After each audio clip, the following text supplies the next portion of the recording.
Bill O'Reilly here. Welcome to the No Spin News, Wednesday, February 16th, 2022. Stand up for your country.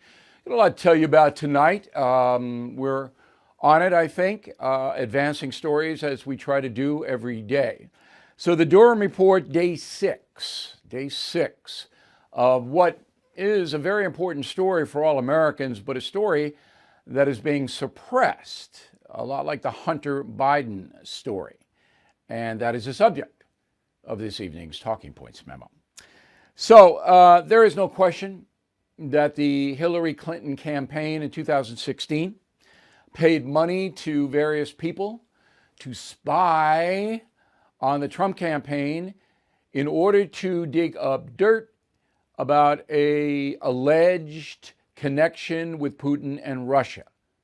So they wanted to put forth a narrative, the Clinton campaign, that Donald Trump was doing something nefarious, word of the day, with Vladimir Putin. So now we know, because the Justice Department in the form of Special Counsel John Durham is investigating this, now we know the spying took place. Now, there's a lot of parsing. Was it mining? Was it tapping? All of this. We went over that last night. And if you didn't see the No Spin News last night, and you're premium members, you can see it anytime you want, but I don't want to repeat myself every night. But I think the Wall Street Journal nailed it in its headline lead editorial, Donald Trump was spied on. So now what happens? Well, the special counsel has a grand jury, and the grand jury could put forth more indictments. You would think that would interest the corporate media, wouldn't you? Especially because of the parallels to Watergate. So you remember back in 1971, right? 1971. The Nixon re-election campaign tried to bug the Democratic National Committee headquarters. And that led to Richard Nixon's resignation. So, very interesting story. Now, the Washington Post, which broke the Watergate story, has a slogan, and it says, "Democracy dies in darkness." Yet the Washington Post is not real interested in this story. In fact, in its article, it says that why Trump is once again claiming he was spied upon. So it's all about Trump for them. Do they really want to know what happened in the Hillary Clinton campaign? It doesn't look like it. Doesn't look like it. And they didn't cover the story, which broke on Friday night, until Monday. They didn't cover it in the Sunday editions of the Washington Post. New York Times didn't cover the story till Monday. USA Today hasn't covered the story at all. Somebody give them a call. LA Times, largest newspaper on the West Coast, didn't cover it. Not of interest. Nope. Associated Press waited until today, 6 days into the story, to cover it. And their headline, "Explainer How the Latest Trump-Russia Filing Generated Buzz." Not what happened, or we're looking into it. So I think you're getting the idea. On the television side, this is unbelievable. NBC News, ABC News, CBS News, total blackout. Total blackout. MSNBC didn't cover it till Tuesday. CNN didn't cover it till Monday. And both MSNBC and CNN are running the story down. All right? Nothing here, the usual propaganda. So what we have here, to quote the movie Cool Hand Luke, is failure to communicate. All right? And this just goes to prove what you already know, that the corporate media in the United States of America is corrupt. Now, I was on the Sean Hannity radio show today talking about this and COVID and the truckers in Canada. And one of the things that I pointed out to Mr. Hannity is that the right wing makes a mistake when it says that Hillary Clinton did X, Y, and Z. You fill in the blank. We don't know that. Her campaign did. We know that. And now Durham is continuing his investigation. It'll take another year. So it's not going to happen next week. But the individual news agencies should be sending reporters all over the place to try to find out what happened. But they're not going to do it. So that's where we are now. And, I hate to be repetitive, but I have to tell you the biggest threat to this country is not Joe Biden. It is not Hillary Clinton. It is not some lunatic governor. It is the press, which actively distorts reality, blacks out, censors news it doesn't like, and goes after people individually it hates and tries to destroy them.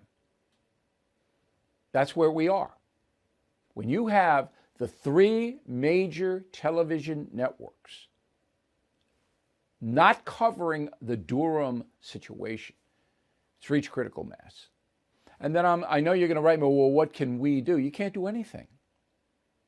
Now, audiences are fleeing the television news. Readers are fleeing the newspapers.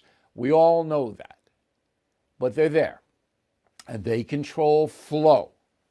Okay? They control news flow. And that is the memo. Okay, Joe Biden had, no, he didn't. He didn't have a busy day. He had nothing. So it's Wednesday. 2 out of the 3 days this week, Joe Biden's had nothing on his schedule. Okay, I mean, that's all right, I guess. I don't know. Ukraine update. So it's the middle of the night over in Ukraine. Russia still hasn't invaded, thank God. U.S. and NATO think that the Russians aren't withdrawing, as some reports say they are from the Ukraine border. I don't know. I'm not there. And I will remind you that I predicted, but I could be terribly wrong, that Putin will not invade. Canada trucker protest. Fox News loves this story. So I don't watch a lot of cable news anymore, but I did tune in last night and flipped around, and boy, Fox covered this like crazy. So here is the update. The truckers in Ottawa are now being ticketed and threatened with arrest by Canadian authorities. As you may know, there were about 4,000 trucks in Ottawa. Now there are about 300. And they, of course, brought the city to a standstill. So the head of Canada, Justin Trudeau, I call him Little Justin, he's trying to be a macho man now and cracking down. So the main beef is that the truckers in Canada don't want to have to prove they're vaccinated against COVID to cross into the United States. That's the main beef. And they don't like all the other mandates either, the mask, and they can't go here, they can't go there. The main beef is the transportation between the USA and Canada. A lot of truckers don't want to get vaxxed, and they can't drive their trucks in here, and they lose a lot of money. That's what it's all about. COVID update. It is on the wane, thank God. Could come back in another variant form, so very, very careful. Okay, don't be skipping around into big crowds where you don't know what's going on, especially if you are unvaccinated. That virus is still in play. But they are relaxing the mandates. Disney World face coverings will be optional for fully vaccinated guests in both indoor and outdoor locations beginning tomorrow. Okay? DC. Yesterday, they knocked out their mask. Proof of vaccination was no longer required to enter indoor venues as of yesterday. Okay? LA County. Today, outdoor masking no longer required. Hey, California a little bit behind on this. New York State, indoor masking still required. All right, but not everywhere. And Massachusetts, beginning February 28th, students and teachers no longer have to wear masks in that very liberal state. So that's what you're going to see unless the variant comes back. And by, St. Patrick's Day, I think everybody will be celebrating maskless. I hope I am right. Let's get to Sarah Palin. I wrote a message of the day on BillO'Reilly.com. Anybody can read that. You don't have to be a premium or concierge member to read the message. It's posted every day, every morning. And in the message, I basically said, look, we don't have a civil justice system. And if you have ever been in it, you know that's true. So in order to bring suit against somebody who harms you grievously, you got to have $500,000 to pay your lawyers, at least. You get into a child custody, a divorce, go into the millions. Okay? And then there are these arcane rules that Sarah Palin ran up against. So there's no question that the New York Times defamed Sarah Palin. That's not a question. All right? You can't link the former governor of Alaska to a horrendous shooting in Arizona and say you are not defaming her. It's absurd. So here's what I said partially in the message. Quote, a New York City jury rejected Palin's lawsuit unanimously, saying the New York Times did not act with malice, the threshold famous people have to prove in order to win damages in civil court. Not act with malice? What other reason would there be to link the conservative Palin with the shooting? What motivation would a liberal newspaper have to connect a totally innocent person with a heinous act, if not to be malicious, unquote. I am a simple man. I see it in a very straightforward way. Of course, Sarah Palin was defamed, but because the civil law says you have to prove a media organization acted with malice, the jury goes, well, they apologized, which they did after the fact, but Palin was still smeared. Okay, this is just insane. If you are stuck in a timeshare and you haven't called Lone Star Transfer yet, what are you waiting for? Lone Star Transfer has helped more than 16,000 happy customers. They are family-owned, have a 99% success rate. Their process is done legally, ethically, and quickly. I mean, does it get better than that? The team at Lone Star Transfer will keep you informed every step of the way until you are legally and permanently released from your timeshare. So don't pay another penny for a timeshare you don't use. Get peace of mind today with Lone Star Transfer. They guarantee the release of all liability to your timeshare in writing and in a specific time frame. Give Lone Star Transfer a call for a free no-obligation consultation. 855-551-7066, 855-551-7066, or online at lonestartransfer.com. So I searched around for a guy who knows a lot about not just the Palin case, but about the Durham case too. And I found an Irishman, always a good thing, John O'Connor. He's a former federal prosecutor. He represented as an attorney Mark Felt. Remember Mark Felt? That was deep throat in the Watergate situation. And Mr. O'Connor represented him. He wrote a book called Postgate, How the Washington Post Betrayed Deep Throat, Covered Up Watergate, and began today's partisan advocacy journalism. Mr. O'Connor joins us now from Stinson Beach in Northern California. Okay, so did I say anything that doesn't jive with the law about Sarah Palin? No, you did not, Bill. And let me tell you this. And by the way, it's good to talk to another Irishman. I don't know if both of us can talk at once, but we'll try it. But as to Sarah Palin, the standard for malice is either intentionally publishing a falsehood or with reckless disregard for the truth. And I cannot see why what the Times did was at least the definition of reckless disregard of the truth. The guy had no idea, he said, whether that was true or not, that there was a link to the political incitement here. And yet, hey, it's late at night. I want to get the conservatives and blame them for the shooting of Republicans, the Steve Scalise shooting. So they wanted this editorial in the worst way to point the finger at conservatives. It's late at night. And so why not just say, hey, she's guilty of inciting 6 murders and a maiming. What the heck? Okay, let me just clarify something.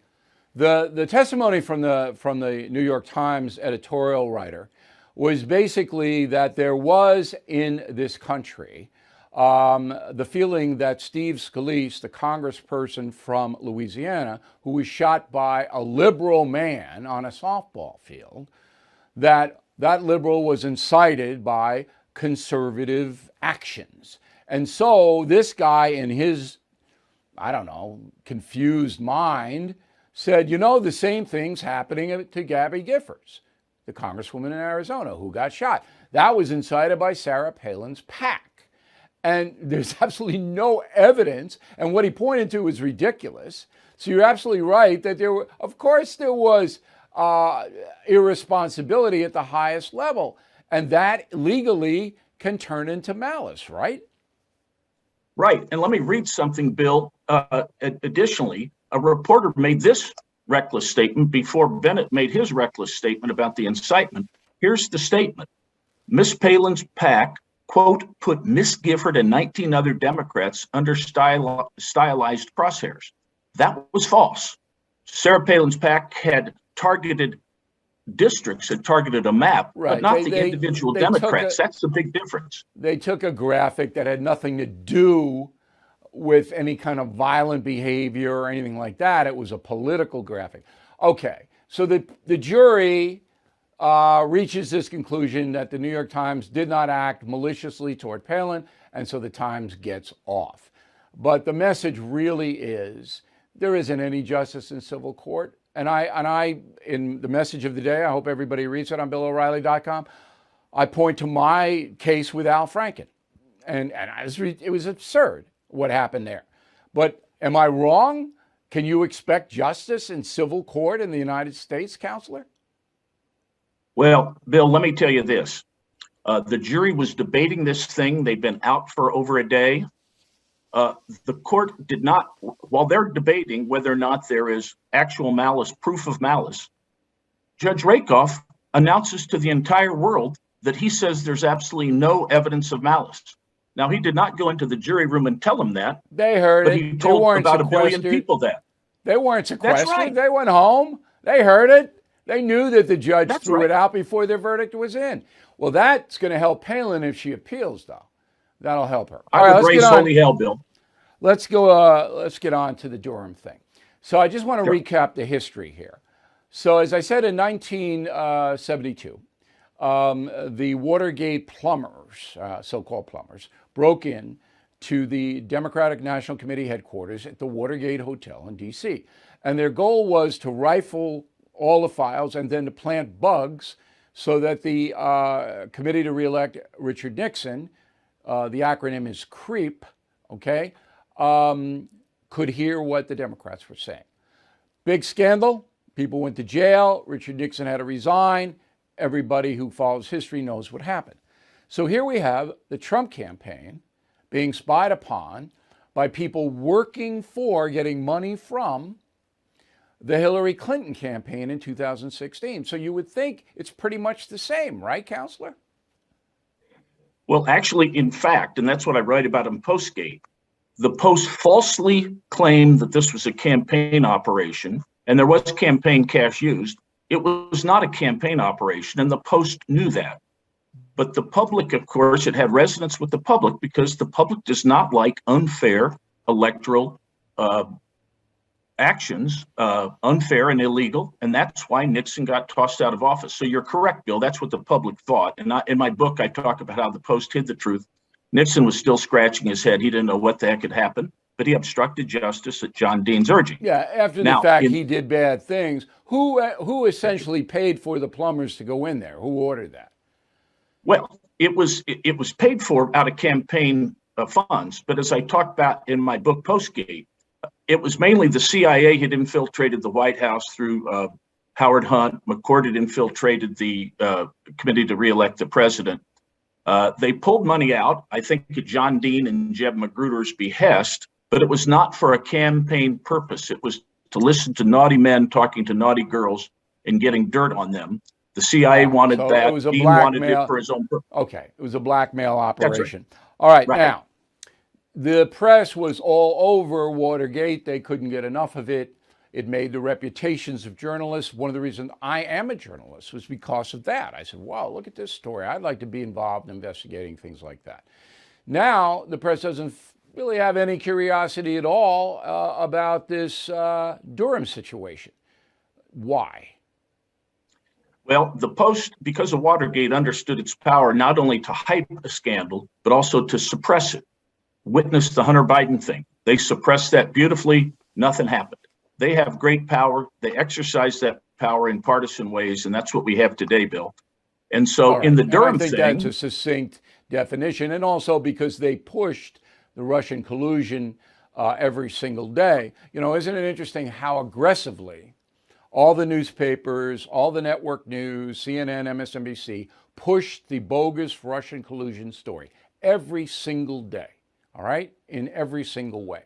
And now you have another story on the other side that said they trumped this up, pardon the pun, and they're not interested at all. I think that pretty much says it all about the corrupt corporate media. Counselor, I'll give you the last word. oh, yeah, they're covering up one of the greatest scandals in American history, the worst. It's terribly sinister. They use the FBI, which in turn lied to the FISA court 17 times by its own inspector general's admission. And then they used other means to spy on Trump and then cook up these false stories of treason. Is there anything worse than that? And they did it for political advantage, both during the campaign and to discredit Trump's presidency. There's nothing worse than this scandal, Bill. Far outstrips Watergate in terms of its sinister nature. Okay, and I am confident that Durham is going to put it out there. Whether there will be, convictions, I don't know. But I think by the end of the next year, we'll know what exactly happened. Counselor, thanks very much for helping us out. We hope to talk to you again. Thank you. Are you looking for your next investment? Bill O'Reilly here. There are 8 reasons to look at the NRIA Real Estate Development Fund. Stable monthly cash flow payouts with double-digit targeted bonus returns. They strategically develop in lower-risk, high-demand neighborhoods. Prime new construction is short on supply and high on demand. Diversification is safety from stock market risk. They have a short and long-term strategy for returns today and down the road. Specifically designed pandemic-hardened buildings. They are 15-year industry leaders with a proven track record. So if you've been sitting on the sidelines or want to diversify, please start your due diligence at nria.net or call 800-800-1414. That's easy, 800-800-1414. An offer of securities is only made by the NRIA Private Placement Memorandum. Read it first. Past performance does not guarantee future results. NRIA is a real estate development firm. Learn more at nria.net. All right, so here's the final thought of the day. With the COVID the last 2 years, everybody's travel got cut down. Mine certainly did. And now I want to go out and see the country. It helps me. So my first trip is to Chicago, third largest city. We will be there for a show on March 31st in Waukegan at the Genesee Theater. 7 o'clock, the show will start.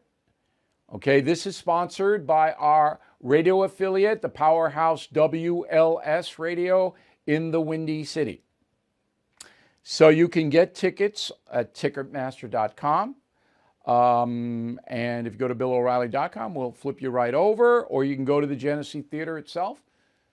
And it's going to be a blast. It's going to be a lot of fun. My shows are factual, but there's a big entertainment component because I tell you stories about things that, sometimes I can't say on TV and radio. In person, I can say it. And so I hope that you guys, if you're in the Midwest anywhere, or the northern Midwest, I hope you come see us in Waukegan on March 31st. Then I'm going to go to the Caribbean. That's not the USA, but I need a break, so I'm going there, plunk underwater. I'm going to do that in April. And then in June, I'm going to go to California. Oh. So I don't know what I'm going to do yet in California, but I'm going. You're all warned that I'm coming out there. And the next, where are we, 2 months in? So the next 10 months, I'm going to try to get around, like the Beach Boys, right? I'm going to try to get around, try to visit places I haven't been in a while. My Florida trip last weekend was a blast. Not because I had so much fun. I was working almost every single day down there because we have a lot of deals in motion, a lot of things going on here. This is BillO'Reilly.com, the most successful independent news site in the world. All right, I'm proud that we have built it into that. So I got to go and do stuff for sponsors and for projects coming down the road. And everybody's in Florida. Why wouldn't they be? In February, all right, Arizona, Florida is where you want to be, even South Texas, okay? Because it's beautiful down there. And I got a good look around, you know. I had supper with my pal Joe Namath before the Super Bowl. That was a lot of laughs. And I had, I saw a lot of political people down there. I don't do the political thing too much. I'm not a party guy. But sometimes, there are meetings that I have to take. But Florida, what I noticed there was a much more relaxed atmosphere than New York, where I live, where I am now. Much more relaxed. And COVID is the same in Florida as it is here. The people weren't paranoid about it. The mandates are very few in Florida. In fact, when I went to the restaurants, I didn't see anybody anymore, except the servers. The servers wore masks, but customers did. And it was a relaxed atmosphere, which is important. Up here in New York right now, everybody's like this, particularly if you live around the city, because it's so dangerous in the city thanks to Bill de Blasio and the liberal politicians in Albany. All right? And in Florida, I didn't feel any of that menace. Now, I was in the upper parts of the state, the affluent parts. I wasn't, in the tough areas. But it was so different. So much so. So I want to bring that kind of eye to the rest of the country where I haven't been in a while. And we are going to, put some shows together. We'll put some trips together. And of course, I will report back what I see and hear. All right, once again, tomorrow evening, the Trump streaming on BillO'Reilly.com. Tell everybody, spread the word. You'll see a different Donald Trump. It's very worthwhile. We want to know what you think. Okay, that's going on. And then tomorrow, we will have our usual rollicking conference here. And we really appreciate you guys watching and listening all over the world. It's very nice of you to do that. And we'll see you tomorrow. I'm sure I'm not the only one who's noticed everything is getting more expensive. We are in the biggest economic crisis since 2008, with a government that's printing trillions of dollars. Consumer prices at the highest we've seen in 30 years. Inflation certainly here. And if the government continues its out of control printing and spending, the dollar could continue its free fall and lose its coveted role as the world's reserve currency. While paper money will eventually have a shrinkage in value, there are real tangible things that will always maintain value. So how do you protect your money, your retirement, your savings? American Hartford Gold can show you how to hedge your hard-earned savings against inflation by helping you diversify a portion of your portfolio into physical gold and silver. All it takes to get started is a short phone call, and they'll have physical gold and silver delivered right to your door or put inside your IRA or 401k. Plus, tell them Bill O'Reilly sent you, and they'll give you up to $2,500 of free silver on your first order. So please don't wait. Call them now, 866-501-5201, 866-501-5201, or text BILL to 65532. Again, 866-501-5201, or text BILL to 65532.